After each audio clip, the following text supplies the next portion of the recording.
We're live. We are live. Look at that. We'll see. Oh, it looks like my internet might be cutting in and out again tonight, so we'll see how that goes. Did you put it on ice again? I did. I did.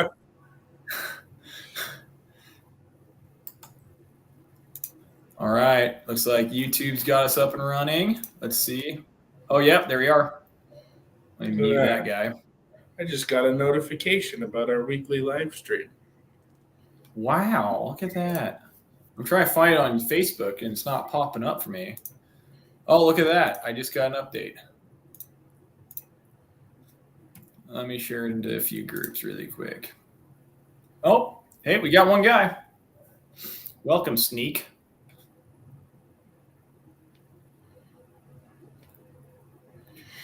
Give me 2 seconds, guys, while I push this to East Idaho real quick. Should I throw in Idaho? We'll throw in Idaho too. Oh, we got some more people.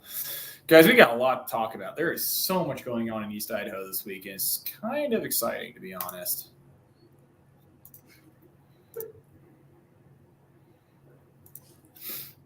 Oh, man. 3, 4. We got people. Wow, people are watching us. So many people. Look at that. All right. Well, we've got, to be fair, at least 2 of those people are me on my other screens. I'm going to turn those off right now. We've got everything. Sneak is Jacob. He was just in here earlier. He's a fun kid. Oh, gotcha. Cool. Oh, did you notice our nice little logo in the top corner now that we got? It's not a duck anymore. It's not a duck anymore. It's not a duck. Shoot, we got 6 people already. Look at that. And I've pulled all of mine out, so I shouldn't be part of that number anymore, which I am stoked. Yeah, we got 5 on Facebook, 1 on YouTube. Cool. Should we jump into some games, dude? What's going on this week? First thing going on this week, tomorrow, it's not a game, but it is an event. We have our pistol shooting competition. I was talking to a bunch of people today. Here at the shop, sounds like a lot of people who came in are planning on coming, but they didn't know that there's a sign-up sheet. And it's not like we're not going to kick you out if you don't do the sign-up sheet before you get here, but we really want you to do the sign-up sheet before you get here, because if we have that filled out ahead of time, it helps us build the bracket. It's going to make everything go a lot faster when people get here. So yeah, it's tomorrow night. At the same time, though, at the same time, if you don't fill a sheet out, totally still come, because we can. We'll build it as we go tomorrow, especially being our first one. There's probably going to be some sticking points and buffering, and just trying to figure stuff out as we learn. So we're giving some stuff away. We're just excited to do this. We're going to give a T-shirt. We got some good giveaways, dude. At least we got a T-shirt. Yeah. Got a holster we're going to give away, which is super exciting. It's going to be a custom holster from LS Armory, and they make pretty solid stuff. So it's a really, really good prize. Let's see. Just pulling up the registration form right now to see what we got. Yeah, we got 2 so far. But yeah, it sounds like there's going to be a lot more people coming later, which will be awesome. I know of at least 3 or 4 that I talked to today that are planning on being there. So. But man, if we have like 5 or 10 people who show up, that's gonna be a great competition. I think it's gonna be super fun. Yeah, so that's man-on-man steel competition. It's indoors here at Advantage. Got a bigger shooting area. I'm gonna try to post that video of it before tomorrow afternoon, just so that people can see what it looks like. But yeah, that'd be great. Can you kind of run us through what man-on-man means again? Yeah, so man-on-man means you got 2 competitors with identical mirrored image targets. Oh, that's better. I like that view, because then you can see my whole wall here. Anyway, so 2 identical mirrored image target layouts, and they basically shoot from the outside toward the center, and the center targets are angled away from each other. So when the shooters shoot toward the center as fast as they can, they have to obviously hit targets in succession.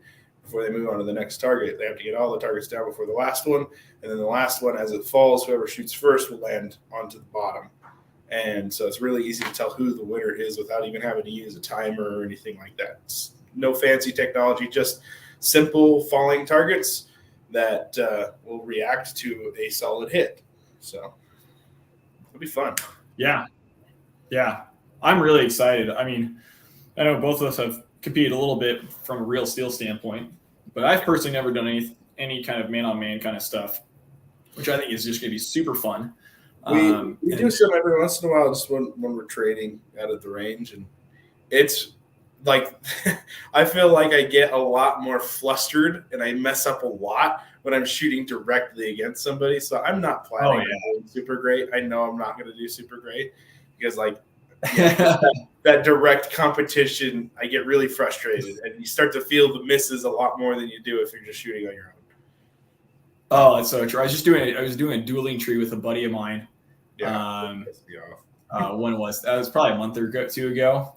And man, like when you miss, you feel it, especially on a dueling tree where it's so fast. There's 6 targets. Like you miss one of those shots, you're sitting behind. So I think that's how this is going to feel, especially on those swinging ones. We got two of them on there. We got a Texas Star and what's called a Polish ladder, which that one is hard. Oh, that's what it's called. Yeah. But man, I think doing that's going to be super, super fun. But when you miss, you're going to feel that miss. Yep. So yeah, that's tomorrow. That'll be fun. 7:30. I think $15 for entry, and then we're giving stuff away. So, and then the night after that, Thursday night, out at the island, it'll be 7:00 to check in there, and that'll be just night games, and not at the island, at Midway. Sorry, Midway. Yeah, don't go play airsoft at the island right now. It's not habitable. There's lots of like haunted creatures there. So, but yeah, the Midway Ops Center is what it's called. So that's in Louisville. If you don't know where it is, look up Legacy Airsoft on Facebook, and go check out that game, or go to East Idaho Airsoft. Go to the events. So that'll be fun. We had a lot of people begging for a night game, and we're just like, everyone's so busy on the weekends right now with Halloween, and we got day games happening. So we're gonna do some midweek night games going forward, I think. And then Saturday at Midway again at 9 a.m. to check in. So that'll be fun. We'll have 2 games at Midway this week, and then our shooting competition here, and then also Friday and Saturday. What's going on? We've got firearms training. So we've got Bonsai Tactics. He's a competitive shooter over in Boise, who's coming to our place to do training. And so he's a super high level competition shooter, really, really knowledgeable guy. And he's done most of his training through Airsoft. And so he's kind of bringing that over to us. So he's bringing all the equipment. So guns, BBs, gas, everything. All you have to do is show up, and you're going to get probably some of the best firearm training you're going to get in East Idaho right now, at least that I'm aware of. And I mean, it's like the perfect connection between the hobby that we love and another hobby that we love. So it's like bringing the two things together. It's like Airsoft is not just a game. It's not just for fun. It can be used legitimately for training, which is super cool. So. Exactly. So this is the first time we're hosting him. He's an awesome guy. We've had him on before on the show a few weeks ago. And I know I've got at least one guy coming up from Pocatello for this training, and it's going to be a good 2 days. That's the other thing. You're getting amazing value for it. So it's going to be Friday. What is it? Mid-afternoon, or it's after 5. So I think it starts 6:30 Friday. And that goes till about 9, I think, maybe 8:30. Don't quote me on that. But then you get another like 6 or 8 hours on Saturday, and so you just get so much training for such low cost. Yeah, and it's a small class too. Like there's only 6 people.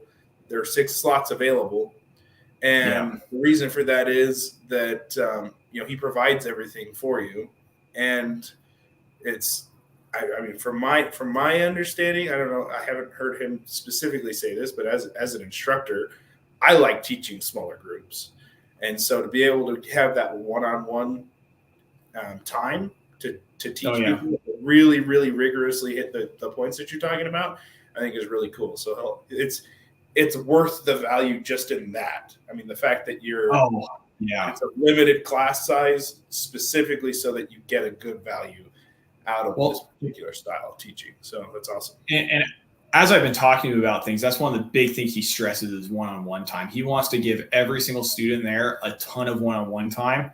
And that's not something you're going to see from a lot of these larger class sizes. It's just there's so many students who want to go to those things. And so we've limited the class size so that he gets a ton of one-on-one time. I know Joseph and I will be there as well, helping out where we can, and probably learning ourselves. But it should be a really, really good time. And if you haven't signed up for that and you're interested, please send us a message and we can get you that sign up link.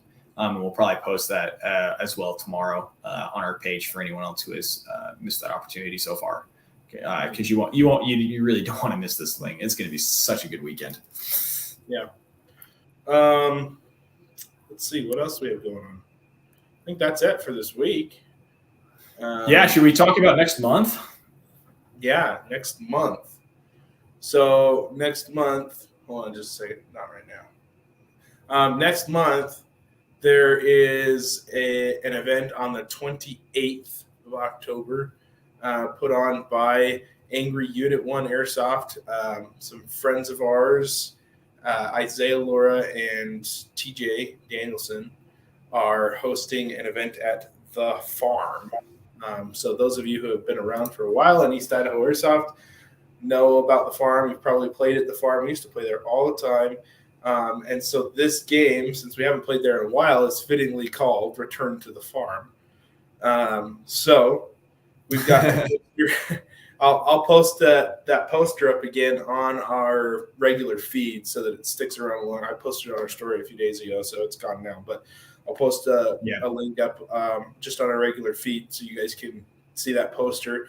We're doing giveaways. They reached out to us specifically to provide some stuff for raffle. So there's raffle tickets for sale. They've got links for all that stuff. They're doing a really good job of organizing everything ahead of time, like with parking signups and waiver links and everything, so that everything can be done and super organized. Get everybody checked in as fast as possible. It's totally free. That's the cool thing. That's what blew me away is they're putting tons of effort into it, and they are not charging anything to play. So if you want to spend money, buy some raffle tickets because you're going to get something great out of it. So pretty awesome. Man, I mean, Joseph and I, like both of us, we ran free events for years. And man, I feel like those were always some of the funnest games I've ever gone to because it's just straight passion at that point because you're getting nothing out of it other than it's fun. So definitely go out and support those guys. I'm definitely going to try and make that one. I have not played much Airsoft this year, and boy, do I miss it. Yeah. Played a lot. I feel like I still itch for games like that. That's the cool thing. Is like we have a great community, and it's a great community when it's like, holy cow, I played like almost every weekend the entire summer, and I still want to go out and play this weekend. So, oh my gosh, it's a good place. Can you tease us with what the theme is, or kind of what gameplay? Well, obviously Halloween themed. I will say, if you come to some of the games throughout the next month, we are still testing some game modes that we're going to be using at that event. So Isaiah came out to this game on Saturday. We just played. It was a really, really fun game. And we got to test out, in particular, a Juggernaut infection style game mode. And it was kind of complex. There's lots of different elements to the whole game mode, but it was really freaking cool. And when I say he's doing such a good job planning, I mean, like, that's how far back he's planning. We talked about game modes like a month ago, and now we've organized, the upcoming games. We've checked with the people running the games, like, hey, can we test out this game mode at each event? Isaiah's done a great job. So what's the weekend on that again? The 28th of October. So All right, some of us are going to we're putting that on the calendar. 1861, and I'm still going to try to make that one, even though I'm going to be dead tired from playing the weekend before. But yep, we're adding it to the calendar. We're going to see if we can make this one. That sounds amazing. Yeah, that'll be cool. All right, well, yeah, keep an eye on the calendar though, because there's going to be obviously just stuff gets posted sometimes even like a couple days before. So check in frequently on the calendar, or if you're on East Idaho Airsoft or on Facebook on one of those pages that posts the events, make sure that you are keeping an eye on that. But you're always welcome to go check it out on our website. Yeah, we try and keep the calendar on the website up to date. It's not daily, but at least once a week you get an update. And so if there's a super short period game, like super short time period, like it's a couple days out, we probably won't get it up. But anything that's actually planned down ahead, it'll be on there, almost guaranteed. So that's a pretty reliable source. Unless you want to play tomorrow, then check EIA, East Idaho Airsoft, of course. So yeah, cool, man. I think that's it for events. That's what I got so far. So awesome. Do we see any new releases come out recently? Anything exciting? Oh, I actually just tested a brand new product this last week. Yeah, so it was a newly released product. I think we got one of the first ones shipped out. But this is the new PTS stock. Well, it's not new stock. It's for their EPSC, but they added a battery extension, and I run Titan batteries in absolutely everything I use. And so I was super stoked to get more of a slimline stock that would fit a Titan nunchuck, because 11-1's the way to go. But the issue is that they designed it around a LiPo. And I talked to PTS directly about this. And they tried to get a Titan to fit in this battery extension. And no matter what they did, it just looked terrible. And so they just decided, you know what, let's do this one for a LiPo, because there's tons of guys in law enforcement or other training scenarios where they pretty much need a slimline stock, and there's not any great options on the market. So they were trying to fit this really niche requirement of the market. And honestly, from that standpoint, it's pretty sweet. It looks good. It's comfortable. It's rubbery, so you get a really good grip on your shoulder, so you're not sliding around. So they did a really good job there. But it doesn't fit Titan batteries. And so just a heads up, don't get that if you like Titan batteries. I know, because it looks so good, man. I had like a whole plan for a build for it and everything. I was going to switch one of my other old stocks out. I was like, finally, a slimline that works. And I'm hoping that they release something next year that is a little bit thinner than the EPS stock right now and a little bit bulkier than the EPSC, because it doesn't fit that either. So we're looking for a middle line. So PTS, if you ever possibly by chance see this, that is my dream. Keep dreaming. That's exactly my thought. Maybe one day. I'm trying to find to tell you exactly what it's called, but I figured I wanted to talk about a piece of gear that I actually got recently and I really like. We sell them here in the shop. It's a plate carrier. I sent you a link about this, Derek, one day because I was really excited about it. But Tactical started producing. Basically, it's a large size plate carrier, which I was really excited about because obviously I'm a large fella, and so generally I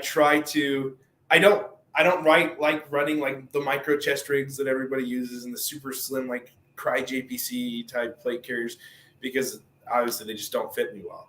I mean, even when I'm in like good shape, I run an extra large plate in my plate carrier because I'm just a wide person. And so Lancer Tactical released a new plate carrier that is built for an extra large sized plate. And it fits me really, really great. I actually wore it today while I was out on patrol. Oh, yeah? Yeah, and it's great quality. I mean, that's how nice it is. I can fit my soft armor in it and my actual plates in it, and it fits great, looks great. And the coolest part is that it has like the Swift tubes system, so you can don it off it really super quick. Has it up on the straps, on the shoulder straps, and on the side buckles, and they're only like $65.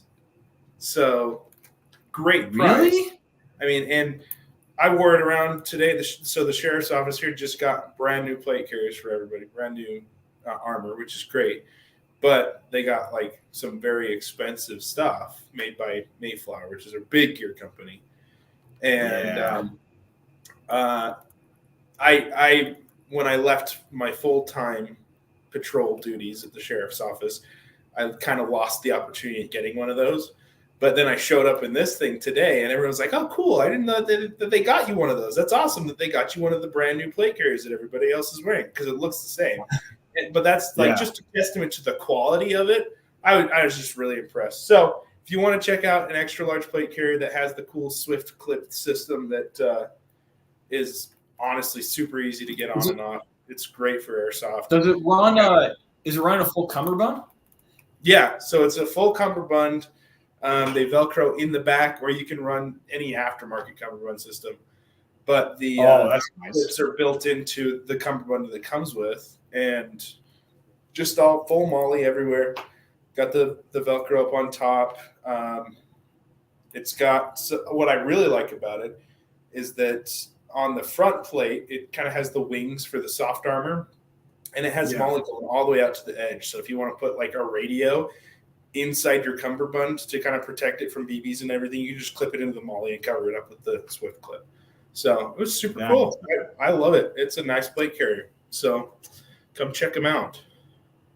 They do have them in the medium sizes too, for you small boys. They have them in the medium sizes. Hey now. I just like to call some small, so take that, Joseph. Yeah. So that's all I got. As far as that's awesome, dude. Trying to think. Should I talk about the radio pouch? Yeah, show me a cool new radio pouch. So this is something that we don't currently stock, and we can definitely special order it on. And maybe we should do some kind of group buy, Joseph. We could totally hook some people up doing something like that. Yeah, be kind of cool.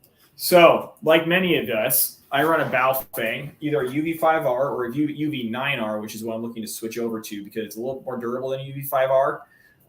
It's waterproof. It just seems like a little bit more durable. Is there anything else I'm missing, Joseph? It's so you're talking about like the difference between UV9R and UV5R. The 9R has the ability to kind of monitor a second channel, which is really cool. I like that.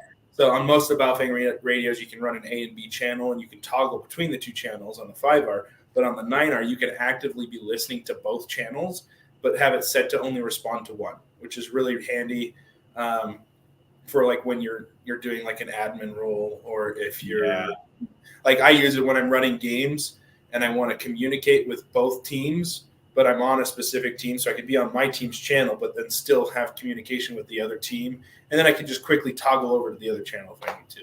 So super handy. So because I'm switching over to that, I was running an MC Kydex, like Kydex pouch is the best way to explain it. And I don't have it right here. I should have brought it with me. But it's molded for the UV5R, which is awesome. And it does a great job at protecting it. It does like MC Kydex stuff is really, really good. But the issue is it's molded for the UV5R. And so where there's times where I want the 9R, if I know I'm going to have inclement weather or something, or I just want to run it sometimes. And there's other times where if I'm going to a large scale game, everyone knows how to use a 5R. I don't want to think about it. It's just easier. But I couldn't use both radios in that pouch. And so what I switched over to, and I haven't had a full like test day on it, but I'm testing out this Beast Custom. Now it's a multicam black, so it's not super easy to see on camera as we are learning right now. But you just have it right on in there. It holds it super, super well. It's made out of this some sort of like what's it called? It's something Kedora that's a little bit more smooth. I can't. It's probably Yeah, there's different Like denier counts for Cordura. It's probably like a 500 denier Cordura. It's a really fine. It's that, but it feels like the new like laminate stuff. You know what I'm talking about? Kind of that kind of laminate style. And so it's almost a really like light, a Hyperlon type stuff, but not quite. almost Hyperlon status. But yeah, it's a really awesome little pouch. It's super low profile. That was another issue I was having with my MC Kydex, is I was running, because of the way that I run between my belt line with my extra M4 mags and the way that that pouch just hangs below your cummerbund.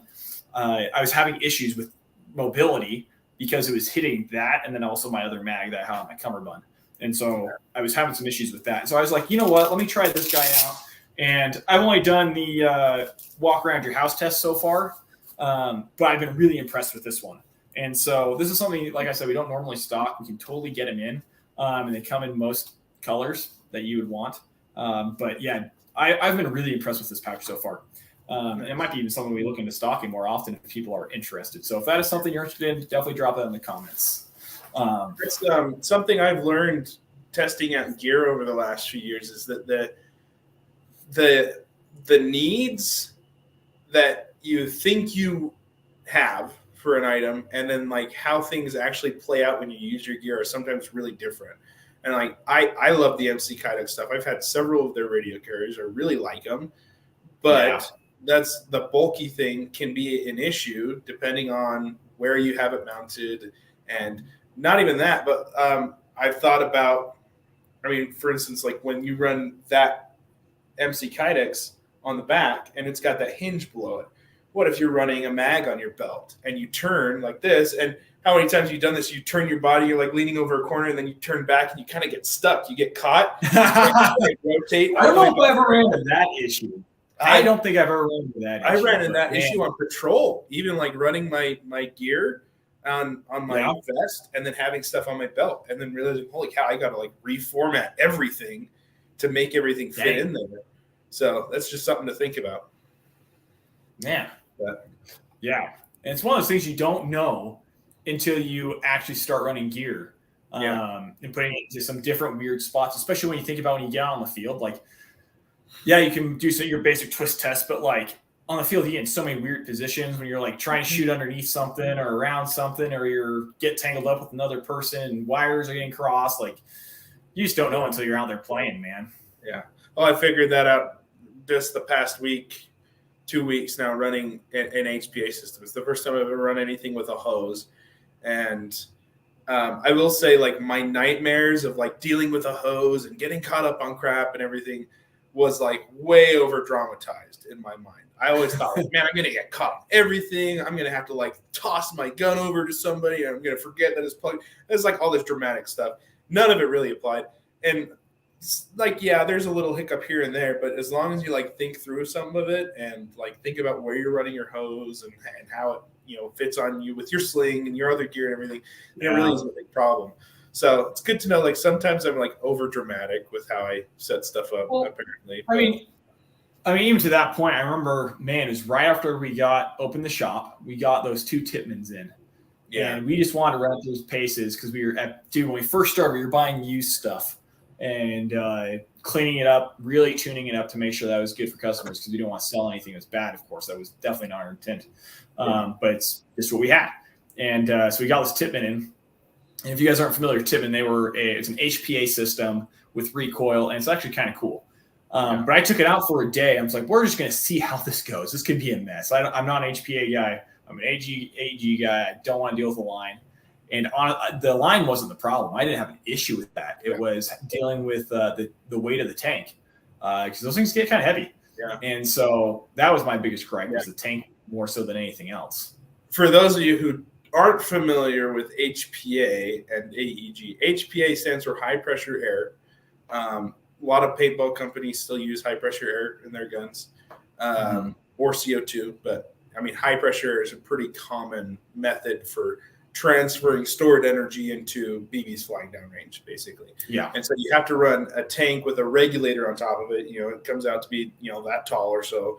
And then you've got a hose that goes toward the system that's fixed into the gun that then propels the BB out. AEG stands for automatic electric gun.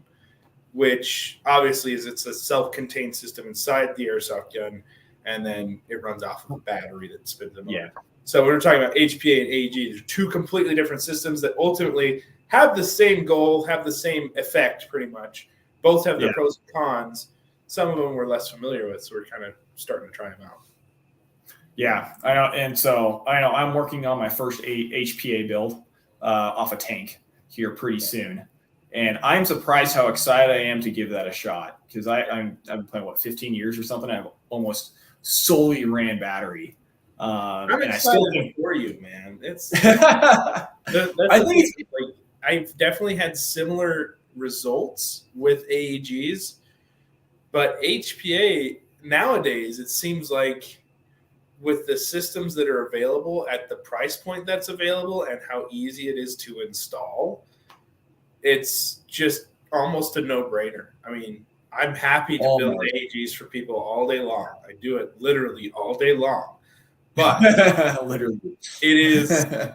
I would rather do an HPA build any day, just because it's so much. It takes less time for me, and you get the same results. But again, there's pros and cons. So there's the downs. My biggest gripe with HPA, my biggest gripe, is that unless if you own a scuba shop or I guess a scuba tank, so you have air that'll last you all day, like once you run out of air, you're done. Yeah.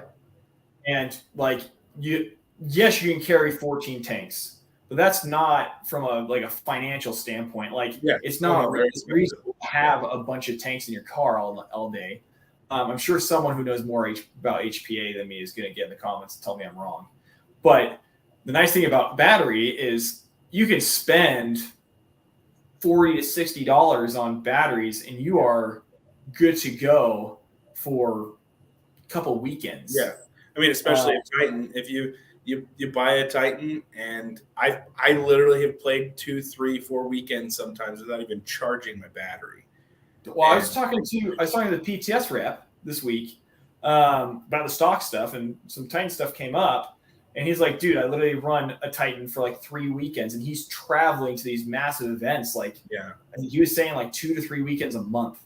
Yeah. And so he's constantly playing super long days. And man, he just carries a Titan battery at the backup just in case something weird goes wrong. And he just runs that all weekend. And so, and on the contrary, HPA, I mean, I get anxious when my tank starts to get low. I'm like, holy cow, I got to go refill it. I'll be in here testing stuff in the shop, and I'm like, crap, my tank's getting low. I got to go to Rexburg to the next paintball shop over to them to fill my tank for me, because we don't have a tank system here yet to fill. So it's kind of it's stressful. I'm like, I'm not going to be able to play this weekend because I don't have air in my tank. I did find out this weekend I was running a tank that I thought any other HPA engine would be totally dry on. This kind of goes back to the whole stuff we're testing thing. I've been using this Redline system for a while. It had some leaks. I got those resolved by cleaning. When you say Redline, what are you referring to there? Redline is it's a pneumatic system for all HPA guns are pneumatic, but this is purely pneumatic. There's no battery, so it's just mechanical. It works off of a tank. Yeah, it pre-charges the whole system. So when you pull the trigger, you're actually releasing air that then trips the valve that releases the main charge. And so it's a semi-auto only system, but that valve that releases all the other air started to leak, and I could not get it to stop. And I had to go through and basically re-lubricated and re-cleaned the entire system 3 times. And it was working great now. But they're super efficient. So I wanted to find out kind of how efficient they were. So I went to the game last Saturday with a pretty much empty tank. Yeah. I had less than 1,000 PSI in this tank. And when you say 1,000 PSI, I have zero. So different tanks have different capacities, right? So the tank I was using had a 3,000 PSI capacity. It was little tank about that big around, and being aluminum, you can only charge it up to I think 3,500 is its max PSI. Yeah. And when I got it earlier in the week, when I was testing and dealing with the leak and everything, it was since it was leaking, I was running out of air really quickly. And so as the PSI, the air capacity in the tank dropped throughout the week, I ended up going to this game with just under 1,000 PSI of air left in the tank. So like it's like having a gas tank where you're pretty much on empty when you start your drive. And so I'm like, holy cow, I don't even know if I'm going to make it through this whole game. And the red line is so efficient. I played 4 hours straight. How many rounds? How many rounds did you get out of that? I probably shot, I would estimate probably close to 2,000, 3,000 rounds throughout the day. So really crazy efficient. That's insane. Yeah. So I mean, it was dead. It was empty by the time I left. But yeah, very, very efficient. Let's see what Chandler says here. He says variations between HPA and AG connection points such as nozzles and battery connections. I've had a Titan battery connection pinch off before. I'm curious how strong HPA connections are. Luckily, Titan replaced the battery for free. Yeah, Titan's awesome. Their warranty is great. If you have an issue with their batteries within a year, you send them an email and they pretty much just replace the battery. Well, now there's a warranty claim on the website, and so it's really? So it's even easier. Yeah. Wow. It's even easier now. But yeah, that's a good question about different connection types. So all HPA guns use pretty much the same connection type. It's an air hose pneumatic connection, similar to what you have like on a compressor in your garage or whatever, or in like an auto shop, but a little smaller. A lot of stock HPA systems come with a SharkBite pneumatic valve fitting. So it's just a plastic hose, and then you fit the SharkBite on there. The issue with those is that if there's tension side to side, it's kind of like, it's hard to explain, but if you imagine like a hose and then like the mouth of a shark, literally where you got like all the teeth that kind of curl backward, that's what this fitting does. So when it clips onto the hose, it like latches onto the plastic hose. Chandler says it's a hose with teeth on the inside of it, and it just latches together like that. Those can be really temperamental because if there's any torque or torsion side to side, then they start to leak. So most companies there's a company, I don't know if there's probably others, but we tend to use a lot of the Amped Airsoft air hoses. Amped is really good stuff. Yeah, really, really great. They make braided lines. So it's an air line that has a braided shielding on the outside of it. So they're really rugged, really resistant to breaking and abrasion and stuff like that.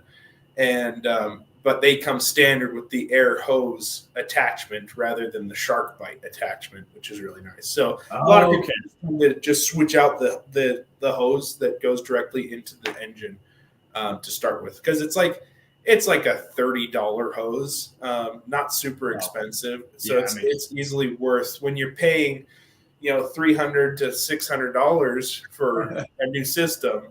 It's worth the $30 hose just to make sure you don't have to deal with any of those leaks. So. Yeah, that makes sense.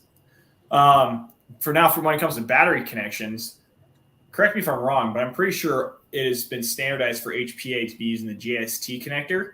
Yeah, which is a mini JST, so it's just the two connection little red plug. Yeah, real small. And now I know there's probably other companies that do little lipos with that connector, but I know Titan, at least, we're a Titan shop, guys. We're going to talk about it a lot. We love their products.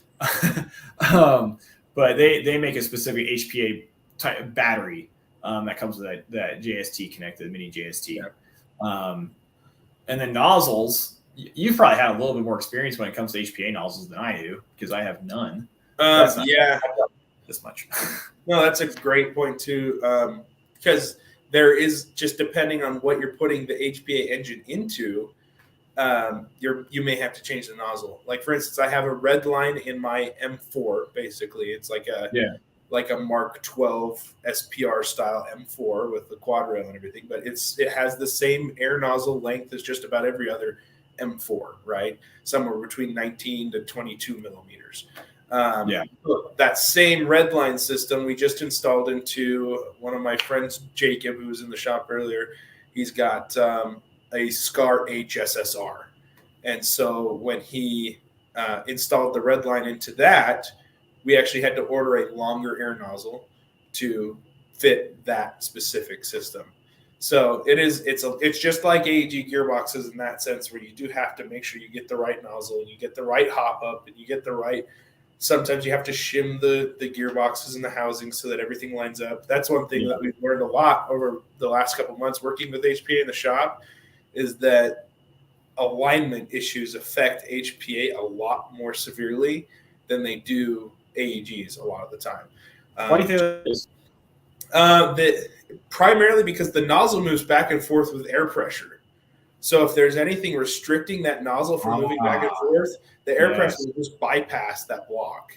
And so like the new Pulsar systems, the Gate Pulsar HPA systems are really prone to this. If there's any alignment issue and there's an abrasion there, then it'll just lock up and you get super low FPS, poor feeding, like tons of issues. Will start to throw your BBs like way off to the left or whatever. Yeah. So the alignment is super, super important in HPA. Gotcha. So anyway, Ethan just asked, hey, do you know if they make gun shields for Picatinny, like the face shields mounted to? Okay, so like a riot shield. I don't know anything that is like marketed that way. I had built them before. Yeah, they have existed. They do exist. Okay. I don't think they have been mass produced for years. Yeah. I want to say it was like 2013, 2014, 2015 time era. I know there was at least one company pushing them out, and it seems like they were getting a little bit of traction. Remember that I think it was like clear plastic that was a nice little back suit. They actually look pretty cool. Yeah. But I know that they cause more problems than there's a huge controversy with like riot shields in general in airsoft. Yeah, and so it's kind of like it's a tricky subject, but it's a cool idea. I mean, nowadays with 3D printing, I'd like to see someone maybe come out with a product like that. Like you could 3D print a frame that would mount to a pick rail or even M-LOK, and then have like a section of plexiglass that you could then just like that could be like a DIY kit that someone could do. So Ethan, if you have any skills with 3D printing, that'd be a cool product. Could also do that or use Kydex and mold. Yeah, cool. Kydex, cheap and easy to mold. Yeah. Sweet. I wanted to offer a gun tip real quick since we've had so many questions about all this stuff. So we started doing a whole lot of guns for BYUI ROTC, and as we went up there to evaluate their guns, I mean they've got a fleet of literally 100 different guns, 100 M4s. Anyone saw my post on the stories on Instagram the other day, or was it yesterday? Yeah, yesterday. All the guns and everyone's like, "Holy cow! What's all that from? Are those all rentals? Why do you have so many broken M4s?" It's because it's ROTC program up at the college. It's like simple little issues that could be so easily prevented. So I wanted to offer a tip to everybody. The issue that I'm seeing with 90% of these guns that could be prevented so easily is things like screws just coming loose over time in the grip and on the motor base plate. Oh, barrel, the grub screws, the set screws for the barrel, so the whole handguard comes off. We've had some of the guns that we've sold here, they come back because we cover all our stuff for 6 months under warranty. So someone comes back and they're like, "Oh, my grip fell off." I'm like, "Oh, that's an easy fix. Thanks for bringing it back." We just put a little Loctite on that screw it back in, make sure everything's lined up. And so the ROTC guy, the staff sergeant I was talking to, is like, "Hey, how do we prevent this from happening?" Because now I have 100 guns that I'm going through, and it's just none of them have major issues. I'm literally just going through the whole thing, cleaning them up, taking all these important screws out, putting a little blue Loctite on them, and just torquing them down to the right tension so they're not super tight. I'm not like cranking them in there and stripping everything out. I'm just cleaning them off, putting blue Loctite on there, putting the screw back in there, just making sure it's snug and tight, and that prevents the screw from backing out over time. Obviously, you use blue Loctite, not red Loctite. Yeah. If you use red Loctite, you're not going to get the screw out again. You're going to probably strip out your Allen key before you ever get the screw out. But so that's my tip. And this is something that people can do easily at home. People can do here in the shop if they just bring their stuff in. I'll show you how to do it here. But you literally just, on the important screws, if something feels loose, find a set screw. Find the screw that's holding that piece in place. Take it out, clean it off, get the old grease and grit and everything off of it. Put a little blue Loctite on there and just snug it down again so that it stops coming loose. And you'll be amazed at how much time it saves later on. Because, I mean, what happens when, say, you've got an ROTC kid who's running around with his M4 and his front handguard is loose and they're shooting and playing and learning in the field, and then he lifts his M4 up, and I guarantee this is what happened so many times. As a result of this, we've got broken stocks, right? So he lifts his gun up to pass it over to the guy who's putting him all the way at the end of their exercise, and the whole handguard falls off, and the gun goes bam on the floor, and then the stock. That's exactly what happened. Especially on those ones that they use, their bodies are not exactly meant for a beating. Yeah, pretty light duty guns. Yeah. So it's just a simple, like a bottle of blue Loctite is like $4, and you could do 100 guns with a little bottle of blue Loctite, because all you need is a dab of it. But that one set screw holding that handguard on basically caused a $40 injury to that gun, because that stock's broken now. You're gonna spend $40 to replace it. So there's my tip. Simple blue Loctite. Hit those screws that are important. If you need help with it, come on by. I'll show you how to do it. Super simple. But we should do some content on that, dude. Some real good content. Yeah, I'll film some this the next couple of days while we're working on them, because I'm getting all these wrapped up to send them back up to the college. So yeah, should we pump through a few more of these comments? Yeah. Let's see. Here's one. Ooh, Wes.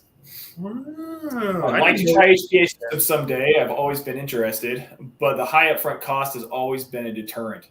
Yeah, that is. I think it's one of the reasons why I have not, until recently, haven't really started investing in it, because you can get a solid AEG for what, $100, $200, $300, give or take, and you can get out and play for sure. But what I think the nice thing about HPA is you're able to get really high performance all at once, and you don't have to worry about that tuning outside of pretty much just the air nozzle. Correct me if I'm wrong there, Joseph. And so, but a high-end AEG and a high-end HP or like a standard HPA build is going to have roughly the same performance and pretty similar to the same cost. The difference is where the cost ends up versus either at the end or at the beginning. So, and there's always going to be some of those like auxiliary parts that are going to be more expensive, like the barrel and the hop-up, for instance. You can run an HPA system or an AEG system with just a standard hop-up and a standard barrel and get pretty much the same accuracy results or same consistency results out of that. Yeah. But to get like that really consistent accuracy and like upgraded range, like be able to shoot farther with an R-hop or whatever it is that you put into it, you're going to have that same additional cost regardless of which system you use. So you got to factor that in too. But I've pretty much done the math. If I were to build a high-end AEG or a high-end HPA system, they're going to cost pretty much the same. Like, honestly, they're going to be relatively the same cost. You are going to have more cost with the HPA because you are going to have to get that tank and that regulator and the line and everything to. I think the other thing to note as well is that math, I believe, is with labor installing as well, not just parts for us. Is that correct?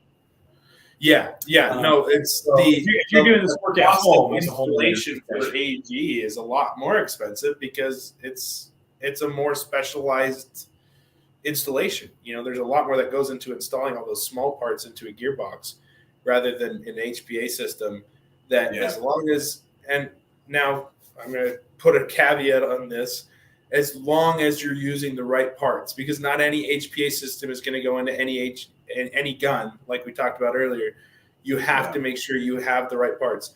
Here in the shop for a while this summer, we've been doing a lot of HPA installation, and basically our condition to our customers is we'll help you install it. Like we're going to give you a break on the fees to install this for you, as long as you take our advice and order the stuff that we tell you to order, so that you know that it works when you get it all put together. Because a lot of people make that mistake where they'll just like buy an HPA engine and try to drop it in and then just get frustrated. They're like, I spent hundreds of dollars, thousands of dollars, and it doesn't freaking work.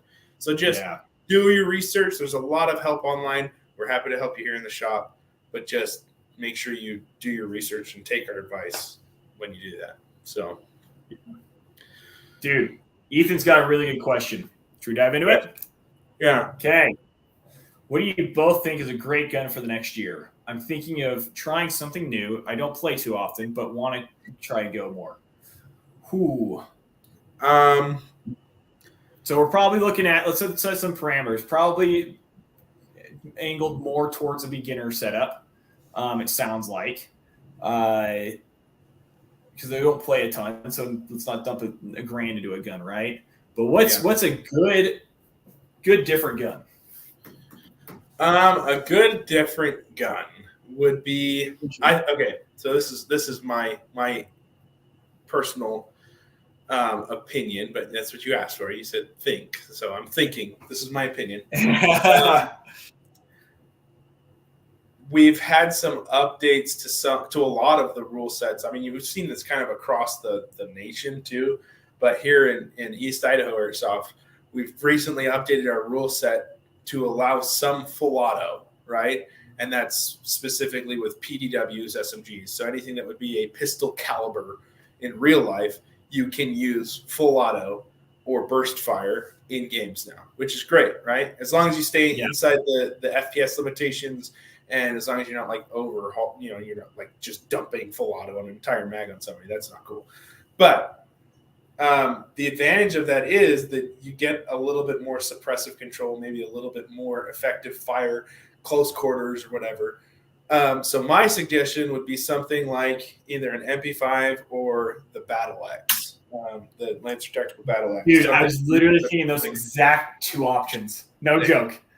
The cool thing about them is that you still get the same range that you can get out of just about any airsoft gun, but you get we got some more context. Smaller, compact, lightweight package, and you can use full auto.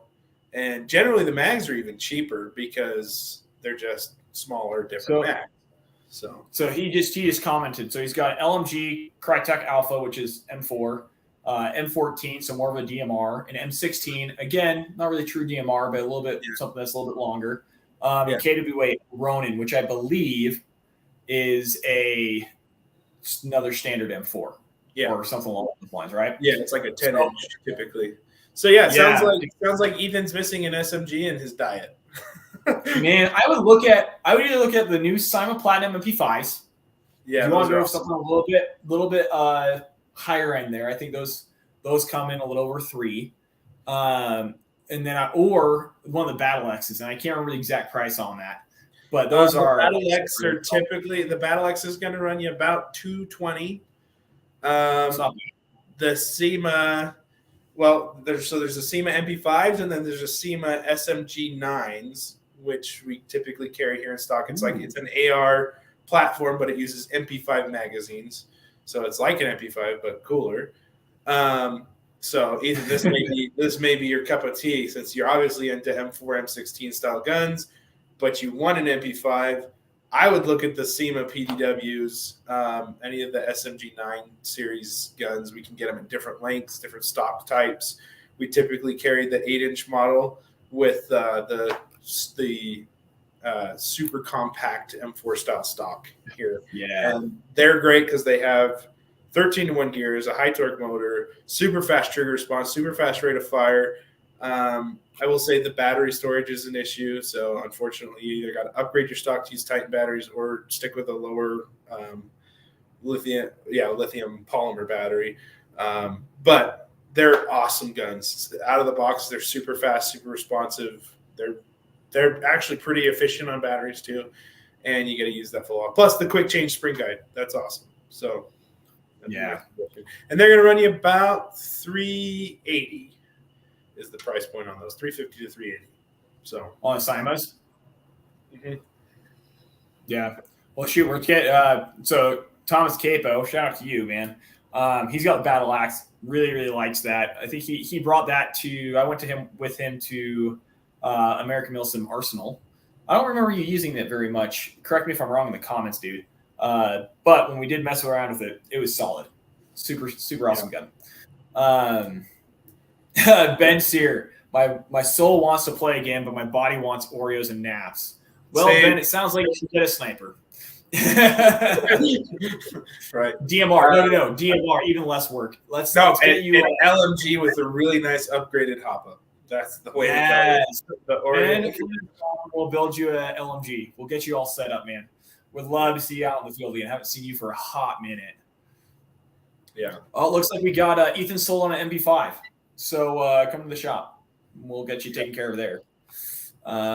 Huge shout outs for the Cyma working at Grand on the box. Can attest they use the same gearbox as the standard Cyma Platinum M4s. I like the SEMA. I like the SEMA guns so much that I even used one as the base build for my new HPA gun. Hello. There's one other comment in here somewhere that I missed. Oh, yeah. So back into the whole HPA versus AEG comment. This is something I really like. So there's off of 2 comments here. He's saying HPA is better than everything else. Yeah. Which I don't know if I totally agree with. But one thing he brought up, which we haven't brought up yet, is the versatility. So the chance to change from indoors to outdoors on the fly. So you can have one gun that does all the jobs, just like doing HPA with the Crytek line swap from CQB to LMGs. So basically what he's saying here is the cool thing about HPA systems are that you can basically adjust your FPS all the way from like 250 up to 600 FPS plus or whatever it is. I'm not quite sure the limitations there. All with just an Allen key. Now, of course, we lock them at games, or we should be locking them. So you can't just do that in the middle of the game. So you don't have to worry about a safety thing. But if you're playing at Midway one day and then you happen to be able to find a place to play CQB the next day where you're limited to 300 or 350, then you're not having to deal with changing out springs and everything and having to deal with that uncertainty where you can really get that dialed in super, super simply with an HPA system. Yeah. And also, because if you think about it, for a DMR, you're going to want to run a different gearbox than you will for an SMG. Like not different shell, but different setup. Different size. Yeah. So you're going to be dealing with either faster gears, slower gears, higher torque gears, all that kind of stuff, bigger spring, smaller spring. And so you don't really want to just flip-flop your upper. So if you have a 10-inch upper or a 16-inch upper for indoor-outdoor kind of setup, it's not great because it's not optimized, where HPA, you just adjust your FPS real quick and you're done. And it's super. So even some of the systems like the F2 and the Fusion engine, there's so many different variables in, like, for instance, you're talking about like a DMR style gun. If, for instance, I wanted to take my M4 on my red line and just swap out the upper, throw a smaller upper on there and run a smaller gun for indoors, I could do that, right? But the issue I'm going to have is that I'm not just decreasing my FPS, I'm also restricting the amount of air volume that I'm putting down that barrel. And with a different length barrel, that's going to make a big difference on accuracy. The advantage with like the F2 system or the Fusion engine is that dual solenoid system will pre-charge the cylinder with a set amount of air based on your dwell time. And so use that dwell time, you can adjust your air volume that's released into the barrel. So you're not just changing your FPS, you're also changing the amount of air that's going down that barrel and affecting the flight of the BB. So that can be a huge factor. We deal with that a lot with AGs. And so it's just something to think about. If you want a gun that's super versatile and can actually effectively launch BBs out of a long barrel upper, but then also change it to be a super fast little SMG, maybe with an adapter and run MP5 mags or something and do full auto, then you probably want to go with a system that may cost a little bit more, but ultimately it's going to give you a lot more versatility on air volume and air control, as opposed to something super simple like a Redline that's just kind of, it is what it is. Forget. Yeah. Yeah. Yeah. So it sounds like it kind of depends on what your overall goals and desires are with the HPA system, because there's an HPA system for everyone out there. I can't believe how much we're talking about HPA, man. If you were to go back literally like a year and a half, we've been like, we don't do HPA. HPA is dumb. Now we're just like, no way. It's too. Yeah. Now. Yeah, I know. It really has gotten cheaper though. It's more accessible now, and I think that's why we're seeing such a big push for it now. Let's hit really quickly Ben's comments. Yeah, he's got that question about HPA with a cycling bolt. So yes, SSR25. He's talking about an SR25 and a typo, Ben? I think he's saying an SR25. So there are some systems with cycling bolts, like you talked about the Tipman earlier. That one has like some type of cycling bolt. Mostly it's a recoil effect. As far as cycling bolts and HPA go, there's not a whole lot of systems that are still around. I know Daytona still releases bolt systems. Generally, they're a retrofit system that goes into like a gas blowback GNP branded body. And so you have to basically fit that whole system together yourself. They're really cool. They use a lot of air. I haven't ever seen a Daytona SR25, and now I want one. That would be pretty cool. My M60 up here on the wall. This one wants a Daytona. I would love a Daytona in an M60. That would be pretty sweet, dude.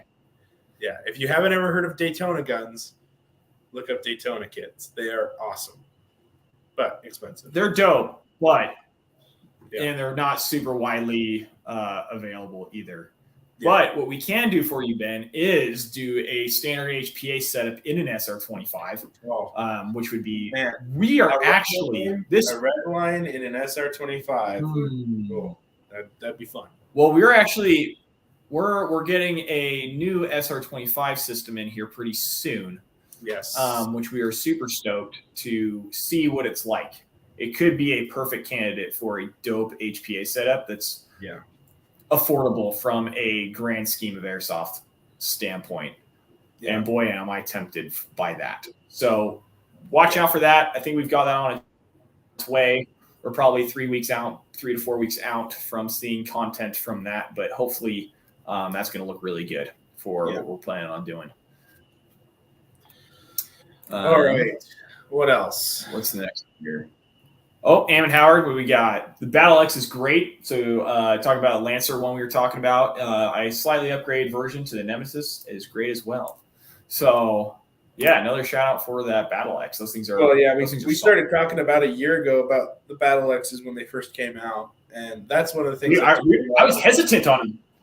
Oh, I was too. I remember. My biggest concern was about mag compatibility between brands with PTWs, and I will say, what we've seen in general is most of like the ARP9s from G&G, the Nemesis from Classic Army, and the Battle X's all have kind of standardized to that Glock style polymer mag, and they generally all work across the board. I will say there's some fitment issues I've seen with like the ARP9s to like the Nemesis, but they are pretty much all the same, and PTS makes a great mag for them that we sell. So you don't have to worry about mag. Oh, I didn't realize those PTS ones were released. I haven't even seen those yet. Yeah, we carry them here at the shop. They're nice. They are very good mag. I mean, it's an EMP1 in a PDW mag. Do they fit MP5s by chance? No. They are lame. PTS. That's why I say like it's kind of like with AR platforms. You've got AR10 mags and you've got M4 mags. So just like that in the PDW world, you've got basically MP5 mags and ARP mags. Everything else. Yeah. Dang it. That's okay. There's plenty of those Silent Platinum MP5 mags. For everyone knows, I am working on starting an MP5 build, and I'm super stoked about it. It's gonna be a minute till it actually gets done. It'll be my second time attempting one. But plan on doing an HPA build for that. So I'm looking at all the things, and Joseph probably is getting annoyed with the amount of voice messages I sent him about all my new MP5 ideas, because I've got a lot of really cool ideas, and most of them are probably bad. Let's be real. But yeah, so those Cymet Platinum MP5 mags look really good. Yeah. To Thomas's point there, he says you can 3D print a magwell conversion. You can on some of them. I don't think, like PDW brands, I think you'd have a hard time finding a magwell conversion that would work, like to run an MP5 mag in a PDW, like an ARP9. But we sell here in the shop, we sell M4 MP5 mag conversions, which are super popular because a lot of guys want to be able to take their M4 and like shrink it down and run MP5 mags so that they can use burst or full auto. So it's pretty cool. Hi, Tyler. I better acknowledge Tyler. He's going to keep bugging me in the comments. Tyler hung out here at the shop and helped me out a lot today because Blake was sick. So hi, Tyler. Yeah, gosh, what else are we missing here?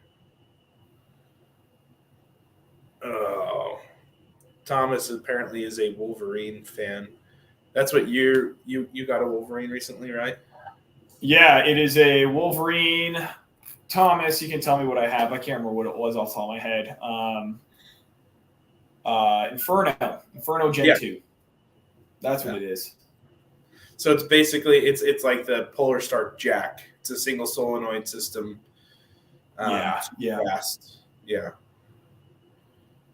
That's awesome. So that's going to be that's going to be super cool, dude. I'm hoping to have that build done in the next 3 months. Yeah. You know what? I'm actually going to have I'm going to have it done before then, actually, is my goal for reasons. That's right. Thank you, Thomas. The Gen 2 Inferno with the Spartan board. I'm going to be honest. I have no idea what that means. I just happened to land with one day, and I haven't done any research, which is unlike me. But we're going to throw it in something and see if it works. It's going to be fun. I'm excited to give it a shot and try that whole HPA life. And Thomas, I'm blaming you if I don't like it. At least you're not blaming me. That's good. Oh, yeah. No. Yeah. Honestly, it doesn't work. If it doesn't work at all, then I'm blaming you because you'll probably end up building it, Joseph, by the way. Hope you're okay with that. Yeah. That deal's still running after all these years. I assume that was probably going to be the case. Yeah. Yep. Let's see here. Are there any other comments here that we're missing? Oh, yeah. Mike Bariga. I want to run HPA, but doesn't want to deal with the HPA tank. Man, I'm with you. I'm still trying to get over that. Let me grab this. I'll show you. I got to brag about this tank really quick. All right. What I'm doing to alleviate this problem is I'm running a really small tank. It's one of the real small ones. Obviously, I won't be able to play all day with it or anything super crazy, but I'm going to give this one a shot and hopefully running something a little bit smaller won't be so annoying because I don't love running these bigger tanks. So this is the new HK Army. I mean, it looks smaller on screen than it is in person, honestly.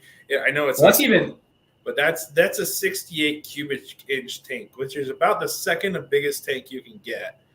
And yeah, it is tall. I'll say that. I don't love the height of the stem and then the regulator. This is a Polar Star MRS regulator, really, really nice regulator. But yeah, as far as the tank goes, this is about as light as you can go. They call it an aero light. So this is like a carbon fiber mesh resin tank. And this will hold 4,500 PSI, which is crazy. But yeah, it's tiny. I think you've got a 13 cubic inch, 3,500 PSI tank. Yeah. So what my plan is. So Thomas, if you're still watching, I think you are. I don't know if it's been tried yet, but this is what I'm thinking because I've got a new back panel, which I'll show another week. I want to get some more testing on it before I give these guys some airtime here because we clearly have so many viewers. But what I'm thinking is getting one of the what is it called? The first spear, the Roll One from, is it Faro? I think it's Faro Concepts. But instead of putting a your med kit in there. You slide your tank in there, so it'll run just below your Yeah, it's plate. like a pouch that goes on the bottom end of your plate carrier. Yeah. Exactly. And so basically, if this is your plate carrier, it'll hang off your black plate just right here. I don't know if it's going to work. It may be a complete mess. I've seen guys do that. Really? Oh, so I'm not innovative. Dang it. Yeah. I was like, I'm the first one. You're not. Yeah. Oh, that would hey, be Thomas, send me a link for those tank pouches, a horizontal one I can run below my plate, because that's what I want. The one that I'm looking at it's a vertical tank pouch just because of the length. I don't want it super wide like that on me. Yeah. Valken makes one that is just a vertical tank pouch, and they'll fit up to 100 cubic inch tanks actually, which is huge. Wow.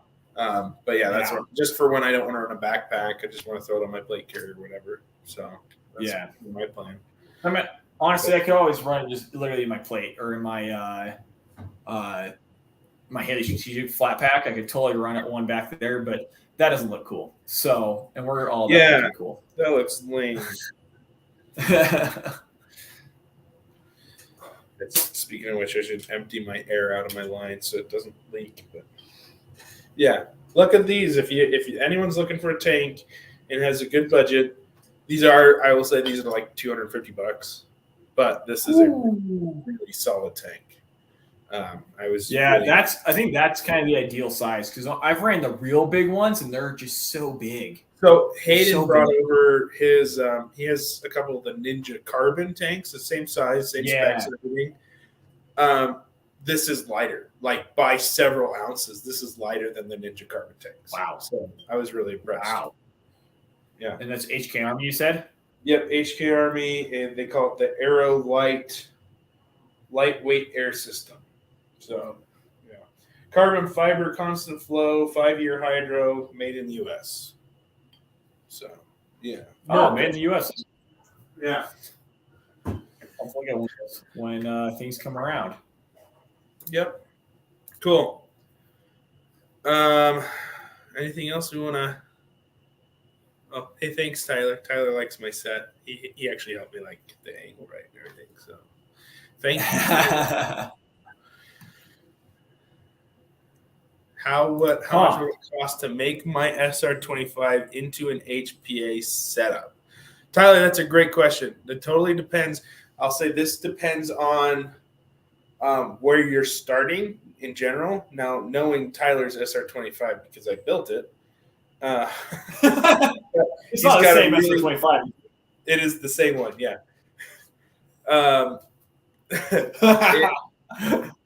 It's already got a great barrel. It's got a great hop up in it. My recommended system still would be the Redline, just for SR25s. They have a really high volume air output, so they match with long barrels, high volume barrels, really well, and they are so quiet. So, Tyler, if you want to do that, a Redline system would cost you about $300, and you'd be about $30 more for the right nozzle length for the SR25.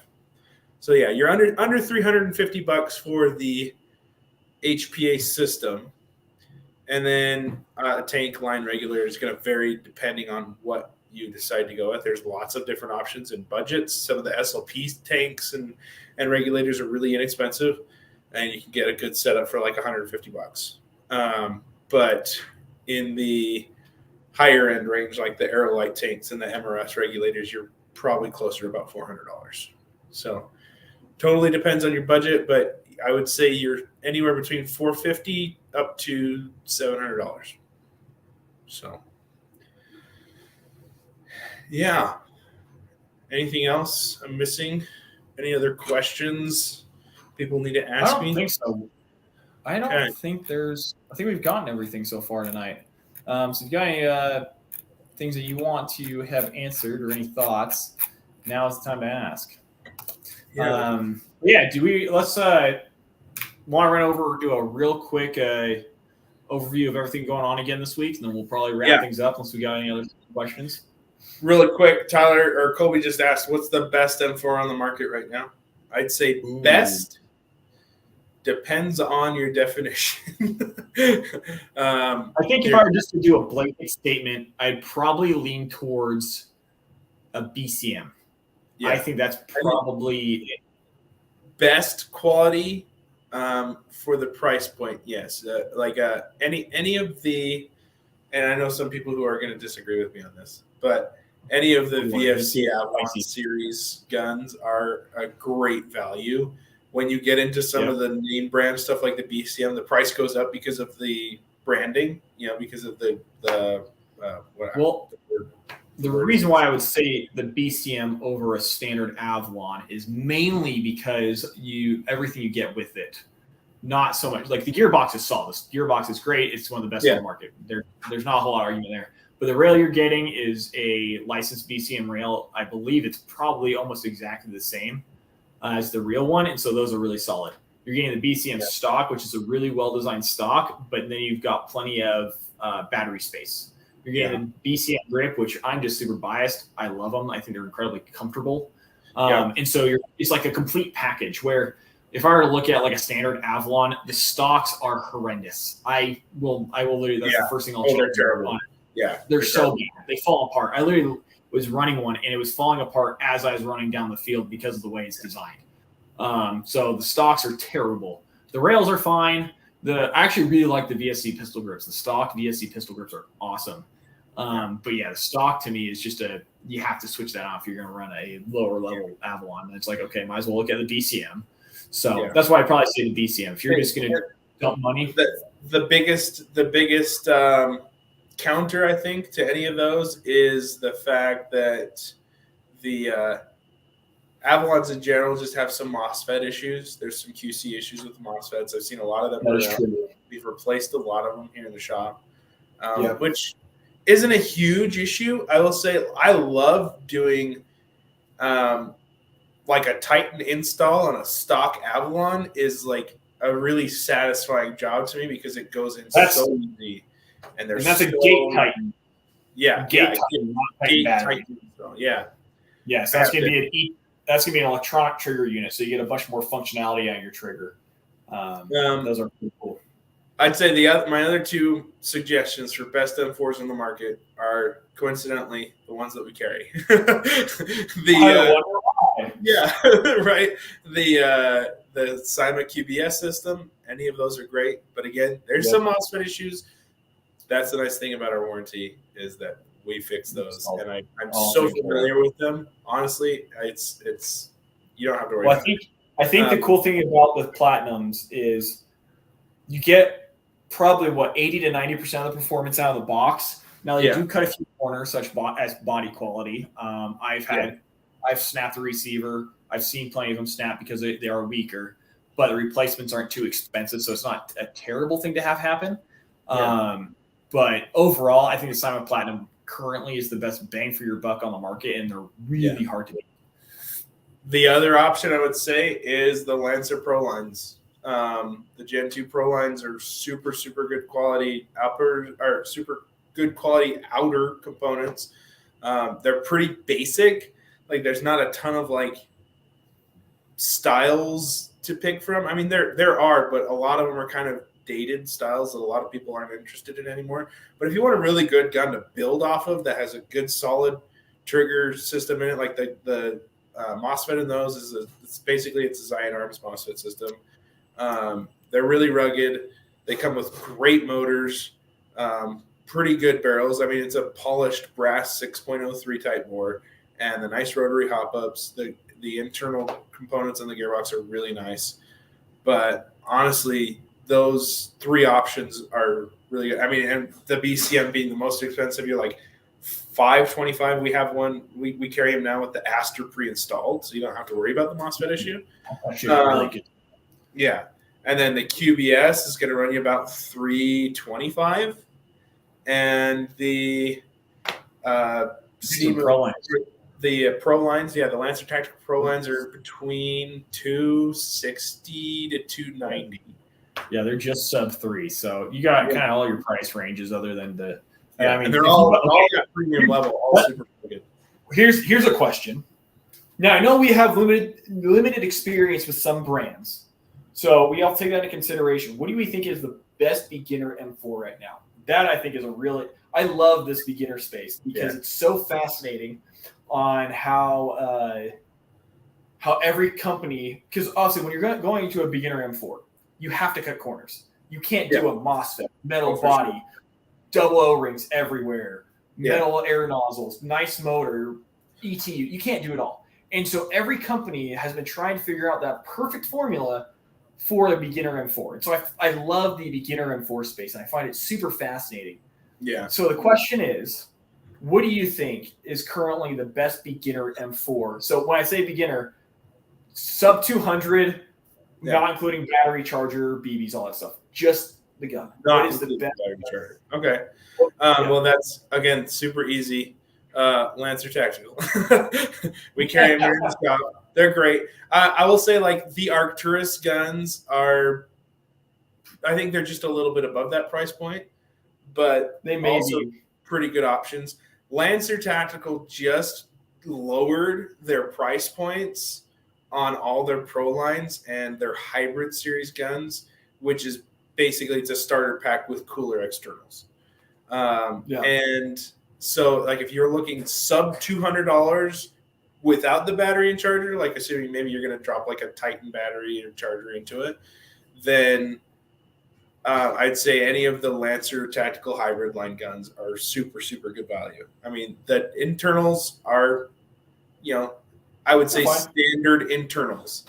And they're just really solid built guns. I tell people all the time, of all the guns that we carry at Advantage Airsoft, and of course, going back, we have our 6-month warranty on everything that we sell.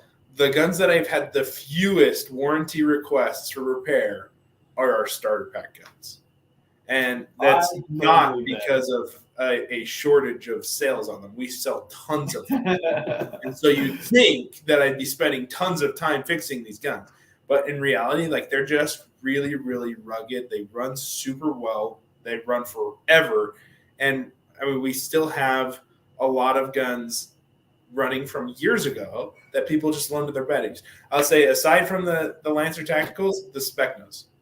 The Specna Edge line of guns, I think, again, right around that $200 price point. Probably some of them are over, but you get a really solid MOSFET with the Gate Aster out of the box. That's kind of more that intermediate tier guns. But even if you go to the core models, they're going to be really similarly built to the Lancer Tactical starter packs and the hybrid lines, but you get just more options. Specna has tons of different options on their stuff. So they're going to have, I think maybe Specna is going to yell at me if I'm wrong about this, but I'm pretty sure the Specna guns and the Lancer guns are pretty much the same OEM. So both really rugged gearboxes, really rugged guns. So, and again, we've had Specnas, we've sold Specnas, tons of the cores. We still see them all over the place. People use them every weekend. So yeah. I think I haven't seen either of them for a long time. We should get some of the newer Specnas in at some point just to check them out. Just because I think they've refreshed them a little bit, as well as since they started importing to the States more now. We should order a couple of those in just to see how they are comparatively to the Lancers. Just to stay up on the market, give our customers the best information we can. Cool. Well, tomorrow, let's go over our schedule. We got so much going on this week. Tomorrow, shooting competition, man on man, 7:30. 7:30. Yep, 7:30. That's gonna be super fun. Giving away a T-shirt and a super, super nice holster that you get to customize from LS Armory. So super stoked about that. Huge shout out to LS Armory for sponsoring us for that. Thursday, we got night games at Midway. I may try and come up for that, possibly. Oh, yeah, by the way, Tyler Spoons, yes, I'll be there at the competition tomorrow, and I may come back for night games on Thursday. That's a big maybe. I don't know if I can pull 2 days, or because I think coming up at 3 days this week. Because on Friday, we've got our firearms training with Bonsai Tactical. Super awesome. Bonsai Tactics. Oh, you're right. Bonsai Tactics. Competition shooter. and doing some. It's going to be really good training, especially if you're at all interested in the firearms world. You're going to learn a ton. And that'll be Friday night, so 6:30 to 8:30 or so, and then Saturday 9 a.m. to about 4, I think is the times. Again, send us a message if you are interested in registering for that class. We got a few spots left. And then Saturday we got a day game at Midway again, I believe. Yep. And what time is that one at? Check-in starts at 9. Cool. 9 a.m. Yep. So we got a lot going on this week. Yeah. So, yeah. If you guys got any questions on the pages for any of the other upcoming stuff that isn't posted yet or that we've missed, and especially that game end of October, that's going to be really cool. Yeah. Oh, that game's gonna be awesome. Yeah. All right. Unless anyone else has any last minute questions, I think we're probably going to call it a night. We've been on here for almost an hour and a half, which is our longest live yet. So thank you for watching. We'll be back here on next Tuesday at 7:15.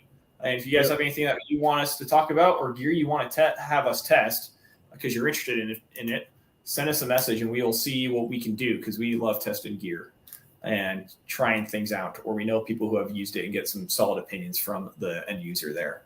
So, yeah. Sweet. All right, man. I guess we will talk to you guys next week, and I will see you at Advantage tomorrow at 7:30 for our shooting competition, the first one we're doing. You won't want to miss that one. All right. We'll talk to you guys later.